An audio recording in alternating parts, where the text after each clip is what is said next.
কাদের জিলানী রহমতুল্লাহ আলাই, যিনি বলছেন আনাল বাজি ও আশহাবু কুল্লা শাইখিন ওমান জাফির রেজালে ওতা মিসালি। আমি আব্দুল কাদের হলাম তরিকতের আকাশের বাজ পাখি। বাজ পাখি ছিলেন তো, এটা সবচেয়ে উপরে থাকে। বলে আমি আব্দুল কাদের জিলানী তরিকতের আকাশের বাজ পাখি। ওমান জাফির রেজালে ওতা মিসালি। কাকে আল্লাহ দিয়েছে এমন মকাম? রিজালদের ভিতরে, রিজাল মানে অলি বোঝানো হয়েছে এখানে, অলিদের ভিতরে এমন মর্যাদা আল্লাহ কাকে দিয়েছে যেটা আমাকে দিয়েছে। এই অলির মা, এই অলির বাবা। একটা মানুষ যদি একটা এলাকায় 12 মিনিট থাকে, কয় মিনিট? বর্তমান সময়ে 12 মিনিট থাকলে বুঝতে পারবেন ওই এলাকার কয়জন নারী আছে, কার মেয়ে কত বড়, কে বিয়ের উপযুক্ত। 12 মিনিট বাদ দেন, 12 দিন থাকলে বলতে পারবেন না? 12 দিন থাকলে জেনে যাবেন বর্তমান সময় অনুযায়ী প্রত্যেক এলাকার মানুষ জানে ওই এলাকার কোন নারী কার ঘরের কে কোথায় যায়।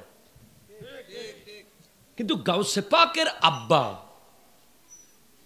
12 বছর কাজ করেছেন, 12 বছর কাজ করে জানতে পারেন নাই এই ঘরে একটা মেয়ে আছে। সেই ঘরে 12 বছর কাজ করেছেন। আব্দুল্লাহ সোমাই কিভাবে মেয়েটাকে পাললেন, কি কি পর্দার ভিতরে রাখলেন। কারণ উনি যদি জানতেন তাহলে উনি কোনোদিন ওনার কথা মানতেন না। উনি বলছেন একটা মেয়ে আছে ল্যাংরা লুলা কালা বোবা কানা। তো উনি যদি জানতেন উনি বলতেন আপনার ঘরে তো কোনো ল্যাংরা বলা মেয়ে নাই, আমি তো জানি। ঠিক কিনা বলেন না? 12 বছর থাকলে ওই ঘরে কি মেয়ে আছে জানা যায় না? জানা যায়।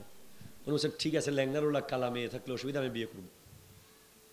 উনি যখন বিয়ে করে বাসর রাতের ঘরে ঢুকবেন, বিবির ঘরে দেখতে চাঁদের চেয়ে সুন্দর এক নারী বসে আছে। উনি ইউটার্ন নিয়ে বের হয়ে যাবেন, কপালে আঘাত পেয়েছেন। কিরে জামাই যাচ্ছ কোথায়? বলে আপনি যা বলছেন তা তো না, আপনি বলেছেন কালো, এখানে তো সুন্দরী নারী বসে আছে একজন, চাঁদের মতো সুন্দর। তাকওয়া কাকে বলে? তার মানে কি বুঝলেন?